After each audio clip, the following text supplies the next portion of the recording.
हमको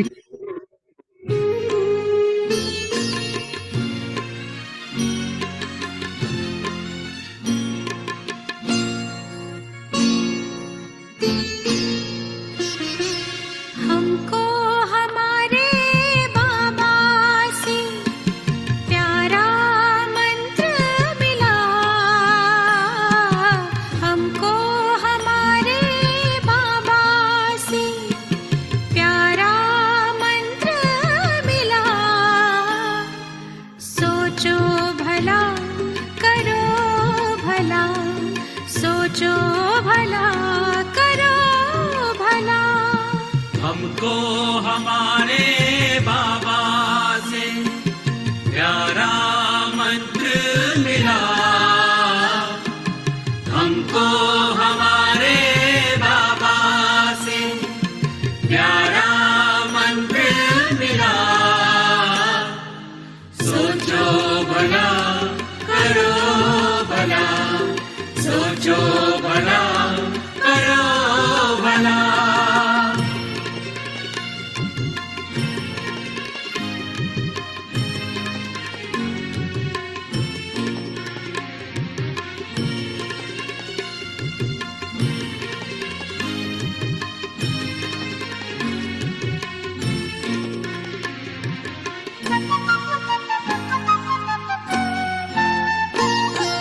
जो होता अच्छा होता है, सब में है अच्छाई। सुंदरतम ये खेल बना है, ध्यान से खेलो भाई।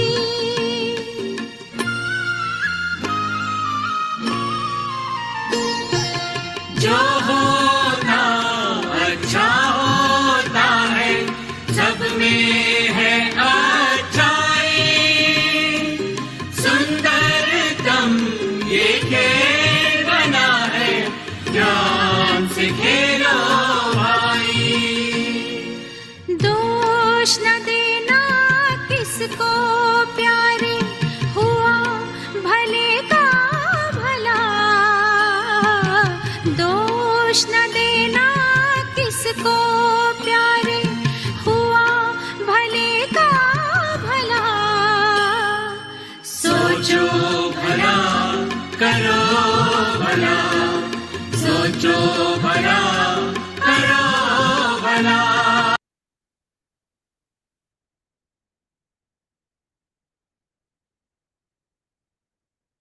ओम शांति। ज्ञान के सागर, कर्मों की गुह्य गति के ज्ञाता स्वयं बाबा ने हम सभी संगमयुगी ब्राह्मणों को जो यह ऊंचा ईश्वरीय सत्य ज्ञान दिया है, यह ज्ञान सिर्फ सुनने सुनाने का नहीं, लेकिन जीवन में परिवर्तन लाने का है। इस ज्ञान के आधार पर हमें समझ मिली कि किस तरह से इस हीरे तुल्य जीवन के हर समय को, हर सेकंड को, हर संकल्प को भी हमें सफल करना है। न सिर्फ व्यर्थ बातें, व्यर्थ कर्म, लेकिन व्यर्थ संकल्पों से भी फ्री कैसे हो। कैसे अपने संकल्पों की शक्ति को जमा करते हुए हम कमाल कर सकते हैं, कितनी बेहद सेवाएं कर सकते हैं। इसके बारे में कई मुरलियों में बाबा हमें स्पष्ट करते आए हैं। आज की मुरली जो 9 जनवरी 1983 की है, इस मुरली में भी विशेष बाबा ने बच्चों के किन किन बातों में व्यर्थ संकल्प चलते हैं, कौन से व्यर्थ संकल्प चलते हैं, और फिर उनका समाधान अर्थात समर्थ संकल्प क्या क्या होने चाहिए। कैसे अपनी व्यर्थ तरफ जा रहे मन को फिर से टर्न करके, मोड़ के समर्थ की तरफ लगाना है, अपने आप को भी और अपने सेवा साथियों को भी। ऐसे सुंदर अनुभवों को कराने वाली बाबा की आज की मुरली, जो विशेष संकल्प शक्ति पर हमारा अटेंशन दिला रही है। बड़े प्यार से बाबा के सम्मुख अपने आप को देखते हुए एकाग्रता से हम बाबा के ये महावाक्य सुनेंगे 9 जनवरी 1983 की यह मुरली, जिसका सार है व्यर्थ को छोड़ समर्थ संकल्प चलाओ। व्यर्थ को छोड़ समर्थ संकल्प चलाओ। तो सर्व खजानों से भरपूर करने वाले, पद्मा पदम भाग्यशाली बनाने वाले शिव बाबा बोले, आज बाप दादा सभी सिकिलधे बच्चों से मिलन मनाने के लिए विशेष आए हैं। बच्चे मिलन मनाने के लिए सदा इंतजार में रहते हैं ना। तो आज बाप दादा बच्चों से एक एक की विशेषता की रूह रिहान करने आए हैं। एक एक स्थान की अपनी अपनी विशेषता है। देखो, चाहे भारतवासी है चाहे विदेशी है, एक एक बच्चे की भी विशेषता है। तो जहां जहां जिस सेवा स्थान पर या लौकिक में भी जो जहां पर अपनी सेवाएं दे रहे हैं, उस एक एक स्थान की, उस एक एक देश की भी विशेष विशेषता है। तो बाबा उन विशेषताओं की रुझान करने, या दूसरे शब्दों में बच्चों के गुणगान करने के लिए यहाँ आए हैं। देखो, कहाँ संख्या ज्यादा है और कहाँ पर संख्या कम होते हुए भी अमूल्य रतन, विशेष रतन, थोड़े चुने हुए होते भी अपना बहुत अच्छा पार्ट बजा रहे हैं। ऐसे बच्चों के उमंग उत्साह को देख, बच्चों की सेवा को देख बाप दादा हर्षित होते हैं। विशेष रूप से चारों ही कोनों में बाबा को प्रत्यक्ष करने के प्लान प्रैक्टिकल करने में अच्छी सफलता को पा रहे हैं। क्योंकि ये 83 की मुरली है, तब बहुत अच्छे से सेवाएं अपना जोर पकड़ चुकी थी। विदेशों में भी 72, 74 से जो सेवाएं शुरू हुई, उसमें भी कई देशों में बहुत अच्छे अच्छे वारिस निकलने लगे थे। इसलिए बाबा बहुत खुले दिल से बच्चों की महिमा कर रहे हैं कि बहुत अच्छे से सभी सेवाओं में सफलता पा रहे हैं। सर्व धर्मों की आत्माओं को बाबा से मिलाने का प्रयत्न अच्छा कर रहे हैं। सेवा की लगन अच्छी है। अपनी भटकती हुई आत्मा को ठिकाना मिलने के अनुभवी होने के कारण खुद का पर्सनली अनुभव है कि हम आत्माएं कैसे भटक रहे थे, प्यासे थे, खोज रहे थे बाबा को, और अब कैसे हमें ठिकाना मिल गया, सुकून मिल गया, मंजिल मिल गई। खुद अनुभवी होने के कारण औरों के प्रति भी रहम आता है कि बेचारे देखो, हम जैसे भटकते थे ऐसे ये भी अभी तक भटक रहे हैं। अब हमें जैसे ठिकाना मिला, हमें जैसे बाबा की प्यारी गोद मिली, भगवान की शरण मिली, ऐसे उनको भी मिले। तो उन आत्माओं के प्रति भी रहम आता है। जो भी दूर दूर से आए हैं, उनका एक ही उमंग है कि जाना है और अन्य को भी ले जाना है। इस दृढ़ संकल्प ने सभी बच्चों को दूर होते भी नजदीक का अनुभव कराया है। इसलिए सदा अपने को बाप दादा के वर्षे के अधिकारी आत्मा समझकर चल रहे हैं। कभी भी किसी व्यर्थ संकल्प के आधार पर अपने को हलचल में नहीं लाओ। देखो, वैसे बाबा साकार मुरलियों में भले बोलते थे कि मैं कोई अंतर्यामी नहीं, और वह एक्चुअली ब्रह्मा बाप के लिए होता था। शिव बाबा तो जरूर अंतर्यामी है। हम बच्चों के दिल के हर संकल्प को, हर भावना की लहर को, हर विचार को बाबा रीड कर सकता है। और कहीं ना कहीं जरूर बच्चों में कोई ना कोई व्यर्थ संकल्प चलते हैं, तो आज बाबा उसका सॉल्यूशन दे रहे हैं। सबसे पहले हम बाबा के इस बात को फरमान के रूप में, सतगुरु की आज्ञा के रूप में स्वीकार करें। समाधान भी बाबा देंगे, युक्ति तरीका सब समझाएंगे, लेकिन पहले हम स्वीकार करें बाबा की इस बात। क्या कहा बाबा ने कि बच्चे कभी भी किसी व्यर्थ संकल्प के आधार पर अपने को हलचल में नहीं लाओ। तो ये अपने आप से और बाबा से हम प्रतिज्ञा करें। स्वीकार करना इस बात को कहा जाता है कि बाबा ने कहा और मैंने किया। करना कैसे है आगे बाबा समझा रहे, लेकिन मैं रेडी हूं। पहले अपने आप को उसके लिए तैयार करो कि बाबा ने कहा नो व्यर्थ संकल्प, नो हलचल। यस बाबा, मैं रेडी हूं। कैसे करेंगे? चलो बाबा सुना रहे हैं। बाबा कहते हैं, कल्प कल्प के पात्र आत्मा हूं। अच्छा, आज तो पार्टियों से मिलना है, तो सभी मिलकर सेवा में नंबर 1 सबसे कमाल तो दिखाएंगे ना। अभी बाप दादा देखेंगे कि कॉन्फ्रेंस में सबसे बड़े से बड़े वीआईपी कौन ले आते हैं। नंबर 1 वीआईपी कहाँ से आ रहा है? इंटरनेशनल कॉन्फ्रेंस थी ना, तो उसके प्रति बाबा पूछ रहे हैं कि सबसे बड़ा वीआईपी देश विदेश में जो फेमस हो, जिसका उस तरह से पावर हो, कहाँ से आ रहा है? तो बाबा को जवाब मिला अमेरिका से। तो बाबा कहते वैसे तो आप बाप के बच्चे V V V I P हो। बाबा की नजरों में सबसे विशेष कौन है जिनको बाबा इतना सिर पे चढ़ा देते हैं, अपने से भी ऊंचा बना देते हैं? हम बच्चे हैं ना। तो एक्चुअल असली वाले वीवीवीआईपी तो बाबा के बच्चे हैं।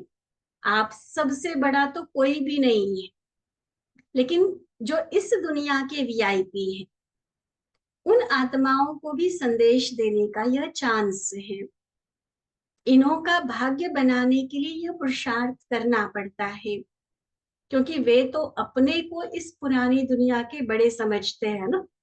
तो कोई अपने आप को बड़ा समझ रहा है और उसके सामने हम जाकर कहे कि नहीं जी हम ज्यादा बड़े हैं, तो झगड़ा हो जाएगा ना, कंपटीशन हो जाएगी। तो वहां वो बड़े हैं दुनिया के हिसाब से।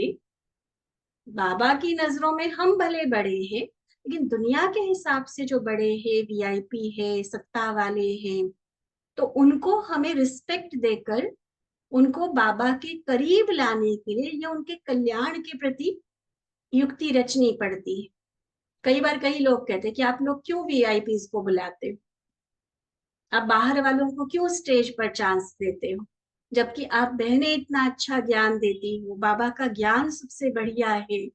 वो तो अपनी अपनी कहानियां लेकर बैठ जाते हैं, कई बार तो कई बातों का सिर पैर भी नहीं होता है, टोटली आउट ऑफ टॉपिक जाकर बात करते हैं या अपना ही ज्यादा प्रचार करने की कोशिश करते हैं।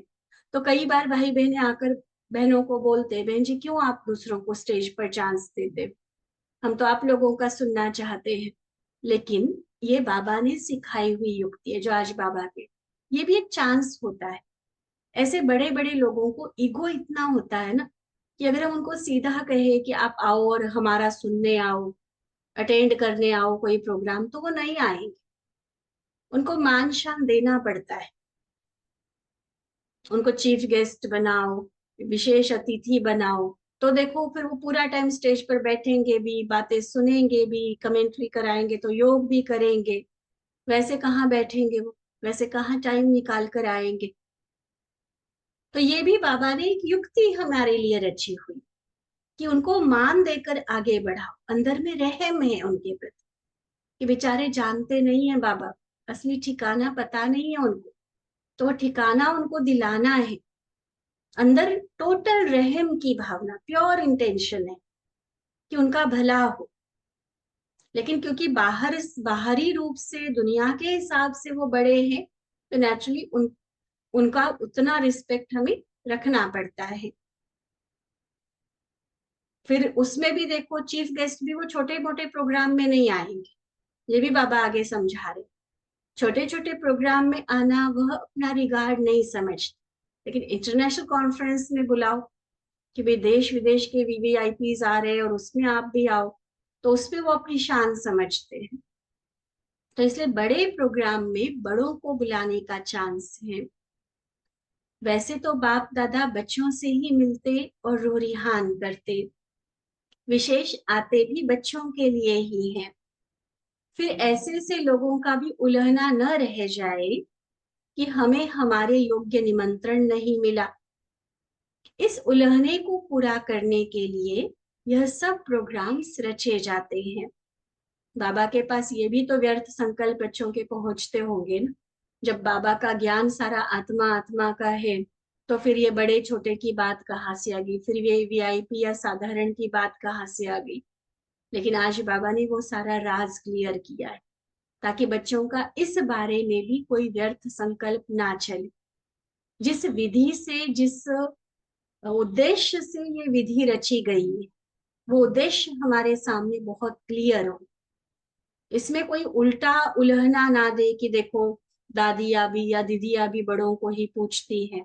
नहीं, बाबा ने तो क्लियर कहा ना कि भगवान किसको मिलता है, किसको मिलता है, कौन सी महफिल में आता है बाबा, किसके सम्मुख आते हैं। हम बच्चों के सामने आते हैं, तो सबसे बड़ा रिगार्ड तो बाबा ने हमें दिया है, जो अपना दिल तख्त दे दिया। इतनी बड़ी सीट तो दुनिया में किसी को भी नहीं मिलती। और प्रतिदिन का जो स्वमान है, वरदान है, बाबा की जो प्यार भरी पालना है, हमारे से बड़ा भाग्य या हमारे से बड़ा वीआईपी तो कोई हो ही नहीं सकता। लेकिन उनको मान शान देने का, उनको रिस्पेक्ट देने का कारण बाबा ने आज क्लियर किया है। तो हुआ क्लियर सभी को? क्योंकि कई बार क्या होता है कि खुद के मन में तो नहीं होता प्रश्न ये, लेकिन कोई कोई अन्य लोगों की तरफ से आपके पास ये प्रश्न आ सकता है। कई बार वो लोग डायरेक्ट बहनों से आकर बात नहीं करेंगे। बहनों से आकर करे तो बहनें तो एक्सप्लेन कर लेंगी, लेकिन बहनों से बात करने में वो हेजिटेट करेंगे और बाहर बाहर बातें बनाते रहेंगे। यहाँ आने वालों के पास जाएंगे, आप सभी जैसे क्लास करते हैं, सेवाओं में आगे है, तो आपसे जाकर बात करेंगे। तो हम सभी के सामने ये बात क्लियर होनी जरूरी है, तभी हम उनको, उनके प्रश्नों का समाधान कर सकेंगे। सबसे पहले अपने व्यर्थ संकल्पों को स्टॉप, और फिर औरों के भी व्यर्थ को खत्म कर सकेंगे। तो सुना, उनके उल्हने को पूरा करना है, कि उनके लेवल का, उनकी क्वालिटी का प्रोग्राम बनाना है। इसलिए इंटरनेशनल कॉन्फ्रेंसेस की योजनाएं बनाई गई। तो इस उल्हने को पूरा करने के लिए यह सब प्रोग्राम रचे जाते हैं। बाकी बाप दादा को तो बच्चों से प्रीत है, और बच्चों को बाप दादा से प्रीत है। अच्छा, फिर बाबा पूछते, सभी बच्चे तन से और मन से संतुष्ट हैं? थोड़ा भी किसी को कोई संकल्प तो नहीं है, कोई तन की व मन की प्रॉब्लम है? देखो, आज पूरा माता पिता के रूप में बाबा हमारे सामने है, और कितना प्यार से हमारा हालचाल पूछ रहे हैं।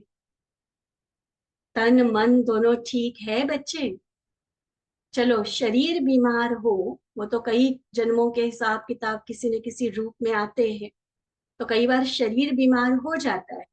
लेकिन बाबा देखो क्या समझा रहे हैं, कि शरीर बीमार हो, लेकिन शरीर की बीमारी से मन डिस्टर्ब ना हो।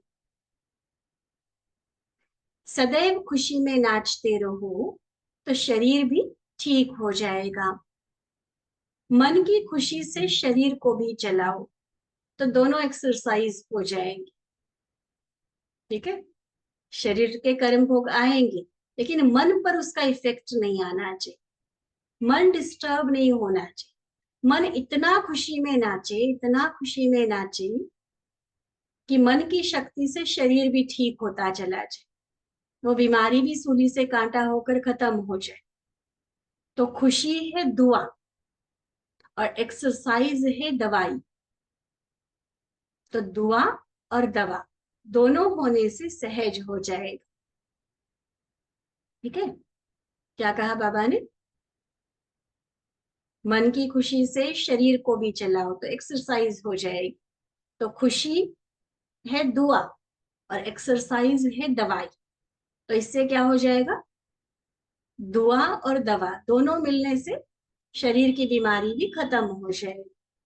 फिर एक बच्चे ने बाबा को कहा, बाबा रात्रि को नींद नहीं आती है, दुनिया में तो बहुत ये प्रॉब्लम रहती है। देखो, और कई ब्राह्मण बच्चों में भी ये देखने में आती है प्रॉब्लम, कि रात को नींद नहीं आती है, दिन भर भी नहीं सोए हैं, काम भी किया है लगातार, लेकिन रात को ऐसी बेचैनी रहती है कईयों को फिर नींद की गोली लेंगे या तड़फते रहेंगे, करवटें बदलते रहेंगे।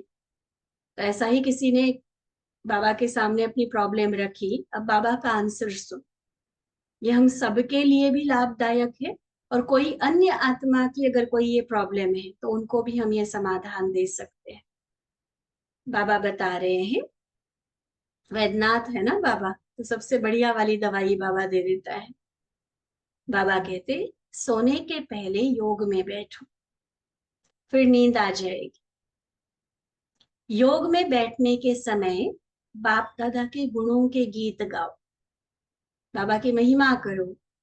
कितने प्यारे प्यारे गीत भी हमारे बने हुए ना, बाबा तुम कितने अच्छे हो।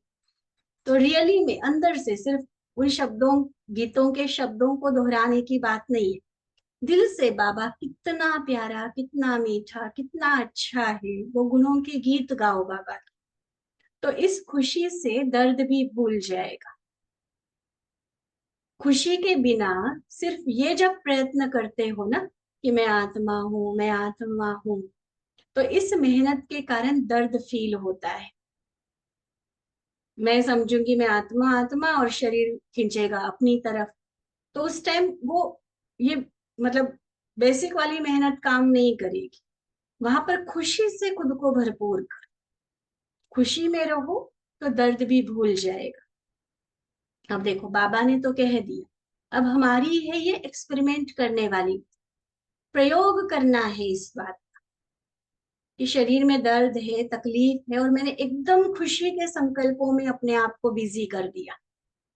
चाहे स्वर्ग की बातें याद कर ली, बाबा के प्यार को महसूस किया, बाबा की महिमा की, गुणों के गीत गाए, और फिर देख, ये प्रैक्टिकल करके अपना फिर अनुभव लिखना हमारे पास, जैसे पहले किया भी होगा कईयों ने, कि ऐसे ऐसे हमने खुशी के संकल्पों में इतना हम खो गए, जो पता ही नहीं चला कि शरीर में भी कोई दर्द है या बीमारी है। एकदम जैसे भान खत्म हो गया शरीर का। तो ये बहुत सुंदर एक्सपेरिमेंट है, करने वाले जाने इसका अनुभव क्या होता है। देखो खुद भगवान ने समाधान दिया है, तो जरूर काम तो करेगा। अब हम उसको कितना सिंसियरली करते हैं प्रयोग, ये हमारे ऊपर है।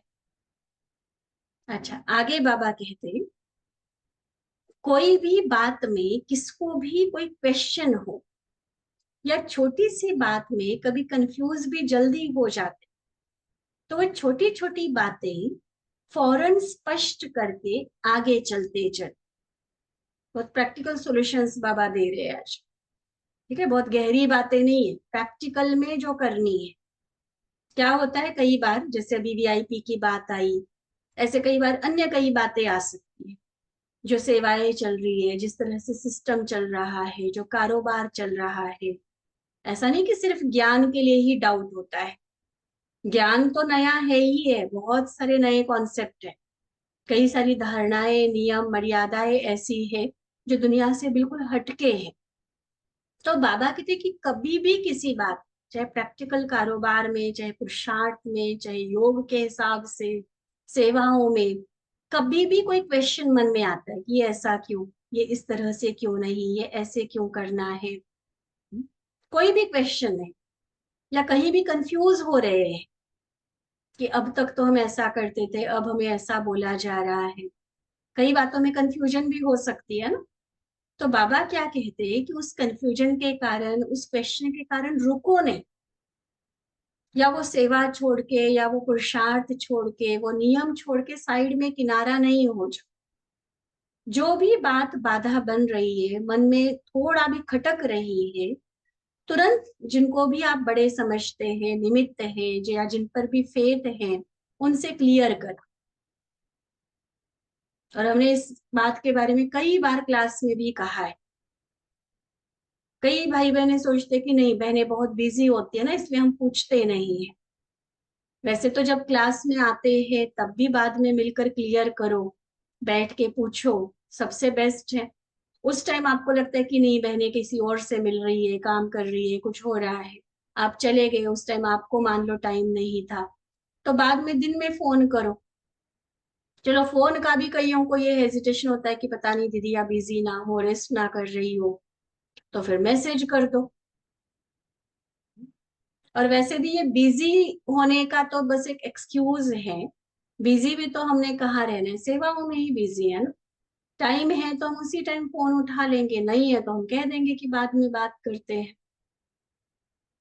और सबसे आसान सा तरीका है भी मैसेज कर दो कि हमारी ये बात समझ में नहीं आई, इस बात में हम कंफ्यूज हो रहे हैं, ये प्रश्न मन में आ रहा है, आप पूछो। उसमें तो कोई बिजी वाली बात नहीं है, जब बहनें देखेंगी तो रिप्लाई कर लेंगी। लेकिन प्रश्न के साथ नहीं चल, पैरों में कांटा चुभा है और हम उसके साथ ही चलते जाए, स्पीड हमारी तेज नहीं होगी। ये छोटे छोटे प्रश्न भी उन्हीं कांटों की तरह होते हैं जो हमें तीव्र गति से आगे बढ़ने नहीं देते। चाहते हुए भी हम कई बार अपने में दृढ़ता नहीं ला पाते, जितना और जैसा बाबा चाहता है वैसा बन नहीं पाते। तो उन प्रश्नों को, उन कंफ्यूजन को, उन बातों को सबसे पहले क्लियर करते चले।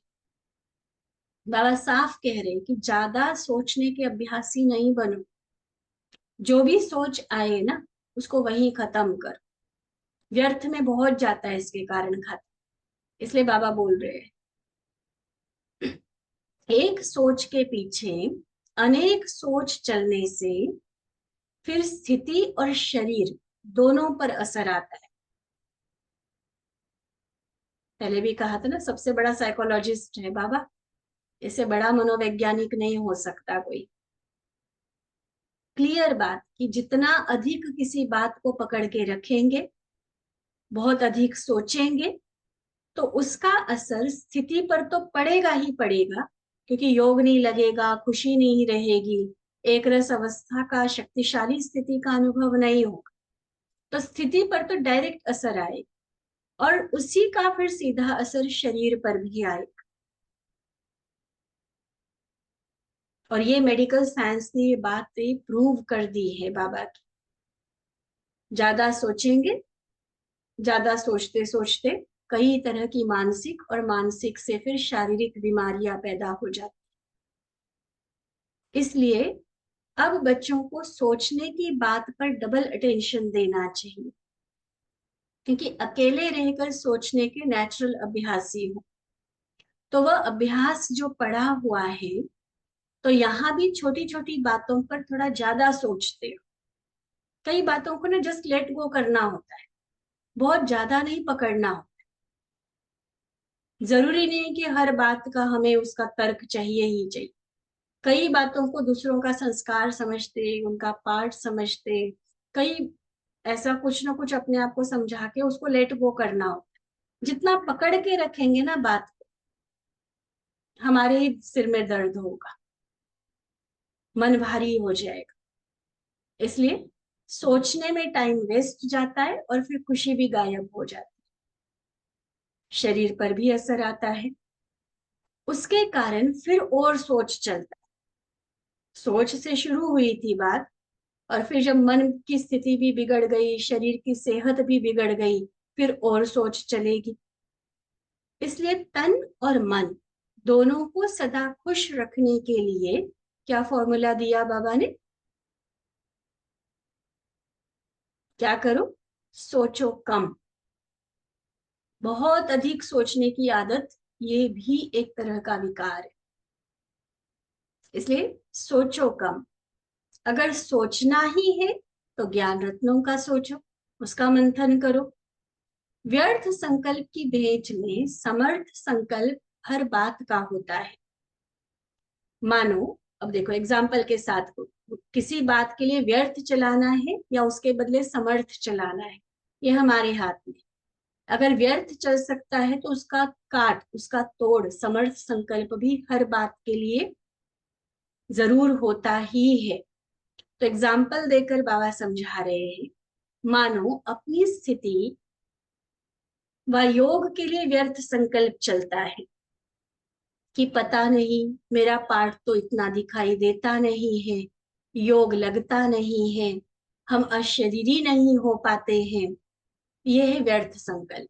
भले चाहे आज की फैक्ट, आज की रियलिटी होगी, हम झूठ नहीं बोल रहे हैं, सच में आज मेरी स्थिति ये है कि मेरा योग नहीं लगता है, अशरीरी स्थिति होनी चाहिए, जो एक श्रेष्ठ पार्ट मेरा महसूस होना चाहिए, मुझे नहीं हो रहा है महसूस, और उसके कारण फिर हमारी सोच चल रही है व्यर्थ संकल्प।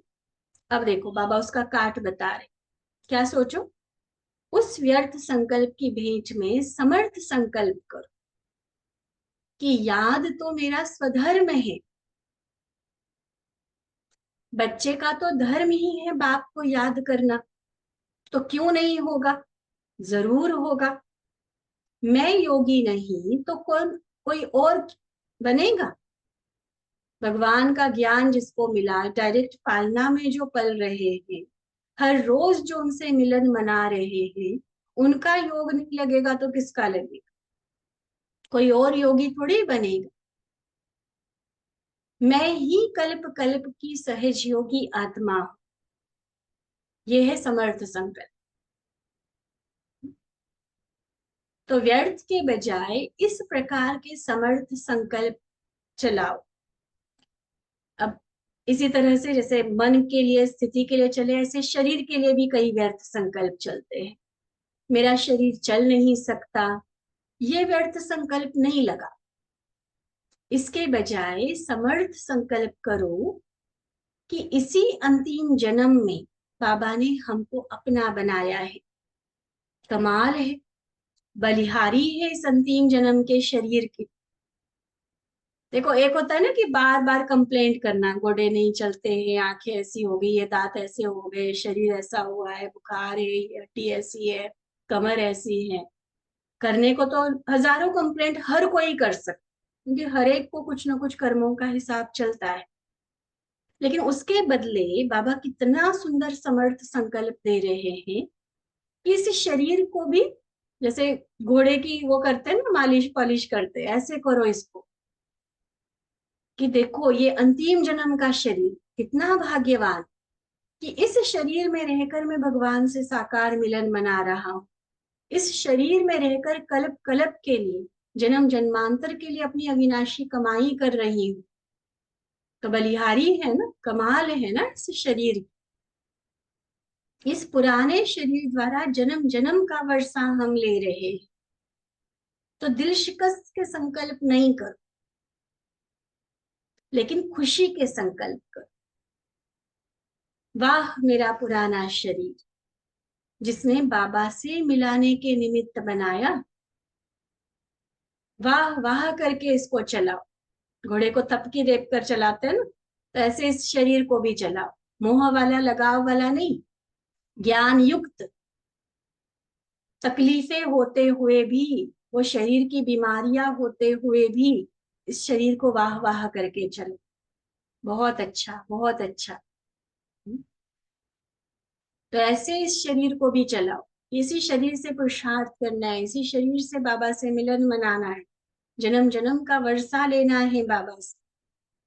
जैसे घोड़े को बहुत प्यार से हाथ से चलाते हैं ना, तो घोड़ा बहुत अच्छा चलता है। और घोड़े को अगर बार बार चाबुक लगाएंगे तो और ही तंग करेगा, फिर कई बार और ही वो उछल जाता है। तो यह शरीर भी आपका है। इनको बार बार ऐसे नहीं कहो कि ये पुराना बेकार शरीर है। ये कहना जैसे चाबुक लगाते हो, समझ गए। इसलिए कहा शुरू में कि गुह्य गति बाबा समझाता है। संकल्पों का असर शरीर पर सीधा जाता है। अगर बार बार उसको बेकार बेकार, पुराना, तमो प्रधान, बीमार कहते रहेंगे ना, वो और बीमार होता जाएगा। ये जैसे चाबुक लगाओगे घोड़े, तो क्या करो, खुशी खुशी से इसकी बलिहारी गाते आगे चलाते रहो। फिर यह पुराना शरीर कभी डिस्टर्ब नहीं करेगा, बहुत सहयोग देगा। ठीक है, मंजूर है बाबा की बात। देखो सुन के भी हमें अपने अंदर अंदर कितना उसका नशा और एक रियलाइजेशन हो रही है कि हाँ सच में हम कहते तो है कई बार शरीर के लिए ऐसा। तकलीफ जब हो रही होती है ना, तो पता नहीं क्या क्या बोल देते हैं शरीर के लिए, क्या क्या सोच लेते हैं।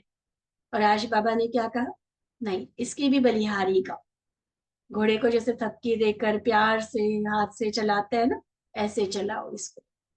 ठीक है, बीमारी होती है, इलाज करना जरूरी है, लगाव भी नहीं हो, लेकिन हम टोटली उसके लिए केयरलेस हो जाए, उसको बार बार कंप्लेंट ही करते रहे, ये भी तो ज्ञानी के लक्षण नहीं है ना।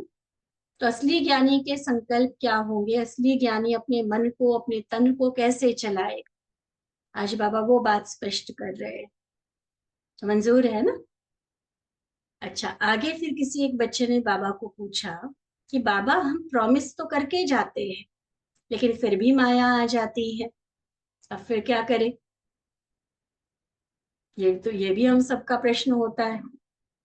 संकल्प देखो हम कितने बढ़िया बढ़िया करते हैं, कोई भट्टी की, कोई विशेष क्लास किसी की अटेंड की, मधुबन गए, बहुत अच्छे अच्छे प्रॉमिस कर लेते हैं, फिर माया आकर प्रॉमिस को तोड़ देती है। तो बाबा कहते माया से घबराते क्यों हो, माया आती है आपको पाठ पढ़ाने के लिए, इसलिए घबराओ नहीं, पाठ पढ़ लो। कभी सहनशीलता का पाठ, कभी एक रस स्थिति में रहने का पाठ माया पढ़ाती, कभी शांत स्वरूप बनने का पाठ पक्का कराने आती। तो माया को उस रूप में नहीं देखो कि ये विघ्न बनकर आई, माया आ गई, माया आ गई, घबरा जाते हो। लेकिन ये समझो, अब देखो और व्यर्थ संकल्प के बदले समर्थ संकल्प बाबा दे रहे, ये समझो कि माया भी हमारी सहयोगी बन बाबा से पढ़ा हुआ पाठ प्रैक्टिकल में पक्का कराने के लिए आई है। ठीक है ना। मुरली में तो हम सुनते हैं, अभी भी इशारे सुने मधुरता के, खुशनुमा के, बेफिक्र बादशाह के। सुनना एक बात है, बाबा से पढ़ना, लेकिन वो जो पढ़ा है वो प्रैक्टिकल में माया पक्का कराती कि सच में हमने पढ़ा कितना है, उसको जीवन में स्वरूप में कितना लाया है, वो माया फिर दिखाती है हम। तो सहयोगी बनती है ना, जो हमें अपना आईना दिखा देती है। तो माया को सहयोगी के रूप में समझो, दुश्मन नहीं समझो। पाठ पक्का कराने के लिए सहयोगी है, तो फिर आपका अटेंशन सारा उस बात में चला जाएगा, फिर घबराहट कम होगी, और बाबा ने जो लेसन, जो पाठ दिया है ना, उसको पक्का करने में अटेंशन रहेगा, फिर हार नहीं खाएंगे, पाठ पक्का करके अंगद के समान बन जाएंगे। तो क्या समझाया बाबा ने कि माया से घबराओ नहीं। जैसे छोटे बच्चों को माँ बाप डराने के लिए कहते हैं ना, हवा आ जाएगा, तो आप सबने भी माया को हवा बना दिया है। वैसे तो माया खुद आप लोगों के पास आने से घबराती है, क्योंकि पता है इनके पास जाऊंगी तो मुझे तो हारना ही पड़ेगा। लेकिन आप स्वयं कमजोर होकर माया का आवाहन करते, वो आना नहीं चाहती है, लेकिन हमारी कमजोरी माया का आवाहन करती है, उसको बार बार बुलाती है, नहीं तो वो आएगी नहीं। वो तो विदाई के लिए ठहरी हुई है, वो तो सोचती कि कब मुझे छुट्टी मिले, और आधा कल्प के लिए बच्चों से विदाई लेने के लिए रुकी हुई है। वो भी इंतजार कर रही है कि हमारी लास्ट डेट कौन सी है। तो बाबा पूछते, अब माया को विदाई देंगे या घबराएंगे, क्या करेंगे, क्या पक्का करेंगे बाबा के सामने। माया माना शुरुआत तो इन्हीं व्यर्थ संकल्पों से होती है ना, तो क्या करेंगे, विदाई देंगे ना। अब इसी के बारे में बाबा ने और बहुत सुंदर बातें इस मुरली में सुनाई है। इतनी ही मुरली और आगे है, जिसमें अलग अलग और बच्चों के क्या संकल्प चलते हैं, और उन व्यर्थ संकल्पों का काट, समर्थ संकल्प क्या क्या हमें करने हैं। संगठन में चलते, गृहस्थ में रहते भी ज्ञानी अज्ञानी साथ रहना पड़ता है। आपसी अलौकिक परिवार में भी कोई सेवा में आगे, कोई सेवा में पीछे, उसके कारण जो ईर्ष्या द्वेष के व्यर्थ संकल्प उत्पन्न होते हैं। तो उन सभी बातों के बारे में बाबा ने आगे इस मुरली में समझाया है, जिसे हम नेक्स्ट क्लास में सुनेंगे। तो आज क्या क्या पक्का करेंगे, चाहे मन की स्थिति खराब हो रही है, चाहे तन बीमार हो रहा है, चाहे माया अलग अलग रूप में आ रही है पेपर बन के, कभी भी किसी क्वेश्चन में, किसी कंफ्यूजन में नहीं रहो। जो भी निमित्त है, जो भी बड़े हैं, अनुभवी है, उनसे उन प्रश्नों को हल कराओ, और जो जो व्यर्थ संकल्प चलते हैं उसके बदले कैसे अपने आप को खुशी में, शक्तिशाली स्मृति के समर्थ संकल्पों में टिकाना है। ये युक्तियां मैं समझती हूँ नोट तो सभी ने की होगी, लेकिन जरूर हम उसकी प्रैक्टिस भी करेंगे। ठीक है। अच्छा, मीठे मीठे स्किलधे बच्चों प्रति माता पिता बाप दादा का याद प्यार और नमस्ते। हम रूहानी बच्चों की रूहानी बाप दादा को दिल व जान सिक व प्रेम से नमस्ते नमस्ते नमस्ते जी। अच्छा, ओम शांति।